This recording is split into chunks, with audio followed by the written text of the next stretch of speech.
Hi everyone, welcome to my studio, and what are we going to do today? We are going to make these adorable festive coasters for fluted wine glasses, fluted cups, anything that has a base to it.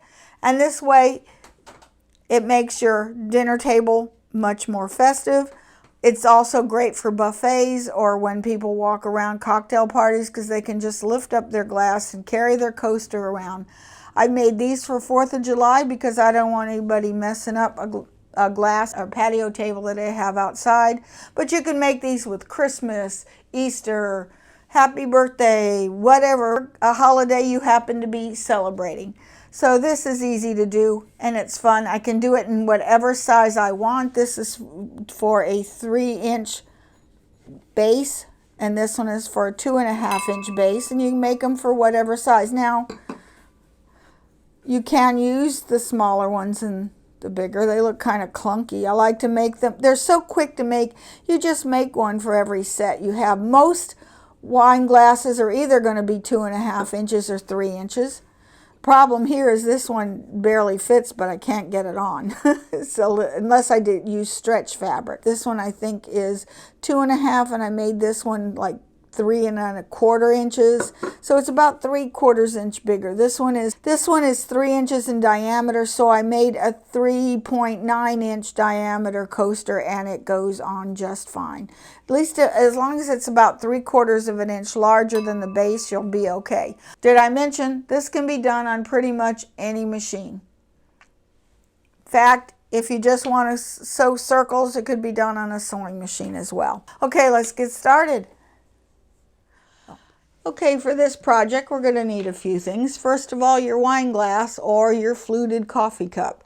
You need to measure the diameter of this base. This one measures 3 inches. Okay, so I want to make my coaster 4 inches, a full inch bigger, just so that we can get it on and off this fluted bottom. Okay, you're going to need by 4x4 hoop. So what I'm going to do is hoop it with a cutaway stabilizer, a medium weight cutaway stabilizer. You could use a tearaway, but realize it won't wash that well. You could also put fleece in here as well, but unless it needs to heat or cold insulation, that's not necessary. So I've just hooped my stabilizer, okay, because we're going to leave that stabilizer in. Okay, you need to have a bottom fabric and a lining fabric. I've made mine the same on this one. You need to have a top fabric, and I'm using 2, but you could use all the same fabric, doesn't matter. The same, and I've cut it bigger, so 5.5-inch square, and I need 1 of each. So, because they're going to go side by side, you sort of want to look at the one that's the print. Which side do I want it up? I think I want this side up, so I'll keep that in mind. Okay, it helps to have a pair of pinking shears and a point turner, regular scissors, and it does help to have curved small scissors, and you'll see why in a little bit, and a seam ripper. Okay, it also helps to have a plan. Before I do digitizing, whether it's on software or I'm going to do it in the machine with IQ Designer, or just using this method, which isn't using any digitizing software at all, I need to have a plan. Okay, so I have to sort of think about how this is going to stitch out. So the first thing I wanted to do is a placement stitch, which would be like, here's my hoop. Okay, I just want it to do a placement stitch so I know where to put the fabric. So 1 is a placement. I know that's going to be 1 color stop.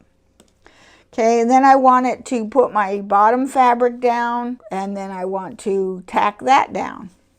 So that's a tack down number 1. These can be single stitched. Single stitched. In other words, go around 1 time because it doesn't need to have a lot. Then I'm going to put my 2 halves on the top. This is going to complete it, so I want to put these right sides together. So this would be assemble. I'll call this the assembly. And I want this to be a triple stitch. or a double, at least a double, whatever your machine does. Okay, and then finally I want to put the lining on the top and do another tack down, which can be a single. Okay, let's go to the machine and let's get this done. Now we're at the machine. I'm going to select embroidery. Okay, almost all machines have got a frame capability, so check your manual to see how you do that on your particular brand and model. So I'm going to pick the frame. This one, on the newer ones on the Baby Lock and Brothers, it has an ability to do a single stitch or a triple for each shape. This, I'm picking the round shape. I could either use the circle or the square, it doesn't matter, but I want this one. So you pick the shape and then you pick the stitch. So I want that. I'm going to size this, move it up to 3.9. If you go much higher than that, you risk telling you got to go to a larger hoop. I'm going to center it, make sure I hit this dot in the middle that centers it, and then OK. If you have a machine that does not have editing capabilities, you would go ahead and stitch this. That fulfills the placement, okay, which is a single stitch. I next want to go to the tack down, so I'm going to need another single stitch. So on this machine I have the ability to duplicate. So I'm going to duplicate it, change its color to a red, and I'm going to size it, and not going to change anything here, but I'm going to hit the dot in the middle that centers it right on top of the last one. If you do not have editing capabilities, you would then at this point stitch it. What I would probably do is not do another one, just simply stitch this twice. Then I would go ahead and then now I need to do the third one, which is the triple stitch to assemble the layers together. So I'm going to add a frame, pick the shape, and this time I want the triple stitch, and then I'm going to edit it, change its color. I'm going to change it to green, and then I want to also size it up to the same size, which is 3.9. Too far. There we go. Okay. If your machine does not have a triple stitch, you would go ahead and stitch this right now. And in fact, you wouldn't have to do anything more. Just keep using the same circle over and over again. Okay, so now I need that fourth one, so I'm going to add another frame. This time I'm going to pick that single stitch again. I'm going to edit and change its color. I'll make it blue. And I am going to also size this, bring it up to that 3.9. Now, there we go.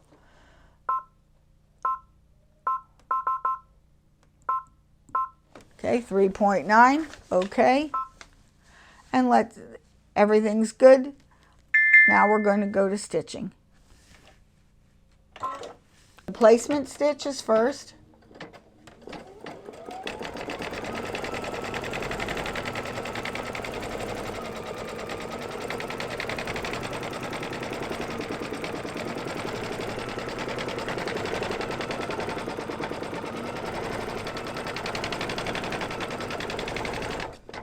Okay.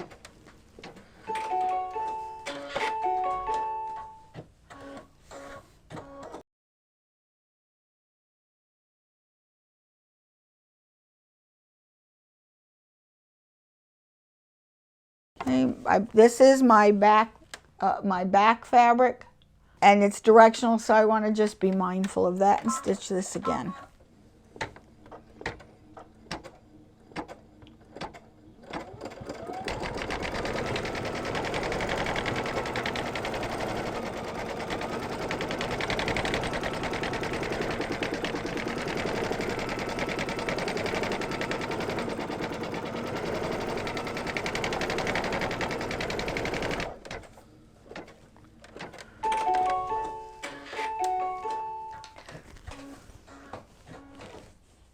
And now I'm going to use a chalk pencil, and I do need to mark where the center of this design is. And I'll pull this out.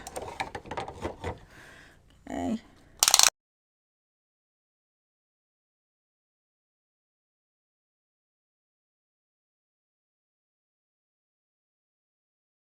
Okay, there's my center.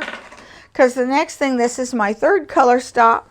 So remember, I want to put the pretty side, the folds in the middle, pretty side down. Okay, put this other one, fold in the middle. I just want these to meet right at the fold. Don't want them to overlap, and I don't want them to gap.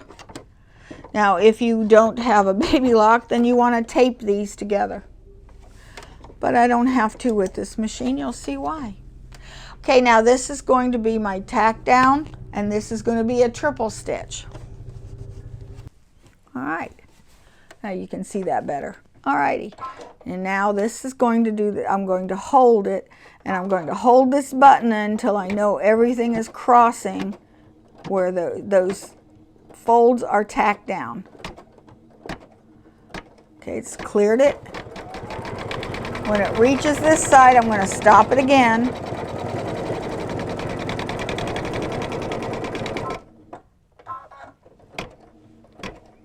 Again, just hold it in. Don't let it go till it clears. Okay, and now I don't have to hold it.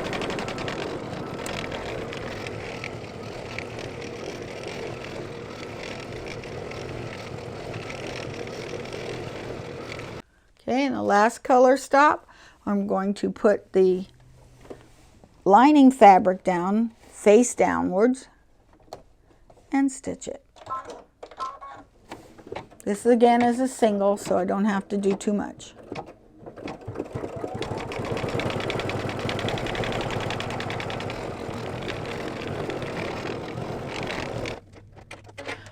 Okay, now we're going to take the hoop out of the machine. We will press this and cut it and trim it. I want to trim away the cutaway stabilizer.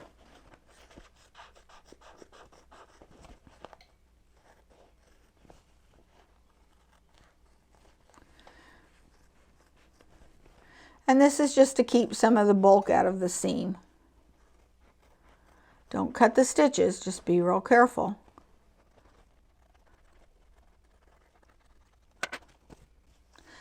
Then I want my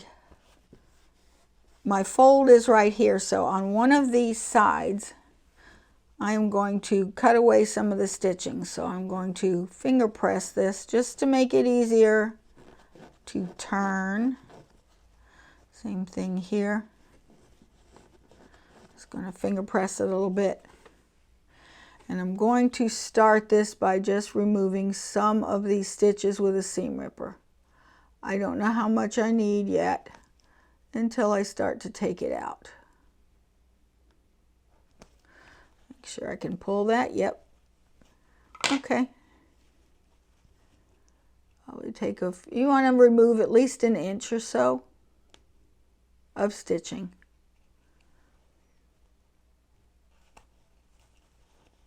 There we go. That's enough. Okay. Then you want to trim around the edges, about 1/4 of an inch around, all the way around.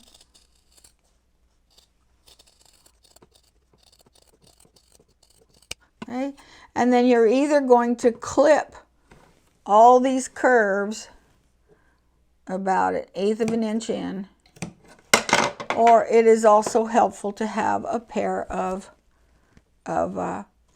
pinking shears. That will also help with making a nice smooth turn. Because this is for the birds. Okay, I'm just going to clip. Because those pinking shears, the only problem I have with clipping is that you run the risk of cutting your stitches, so you want to make sure that you don't cut them. And I'm going to clip all the way around.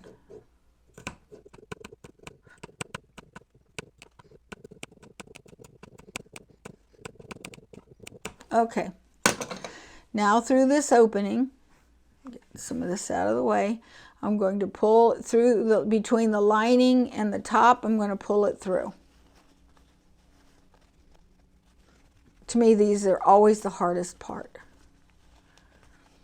I hate to turn things.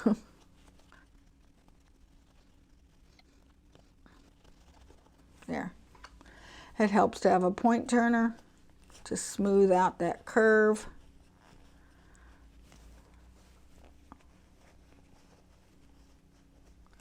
I'm not too worried about it. See, I'm not worried about that. You could close this by stitching it or just leave it. It's fine. So what you're going to do again is now this is right, but it's not on the right side on the top. The top was not in. So I'm going to turn this and again use my point turner to give me a nice smooth curve. That open end is inside one of these, this side I think. Okay. Move all the fuzz.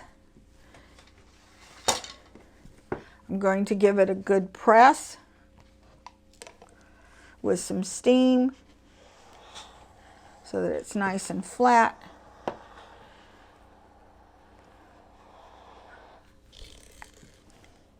Hot.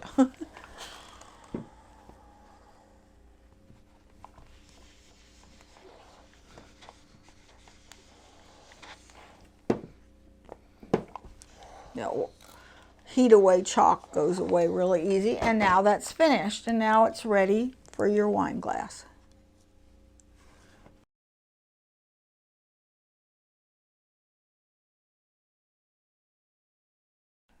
Okay, that's it for now. If you have any questions, send me an email at waltzquilt@yahoo.com and I'll be happy to answer anything I can. Thank you so much for watching.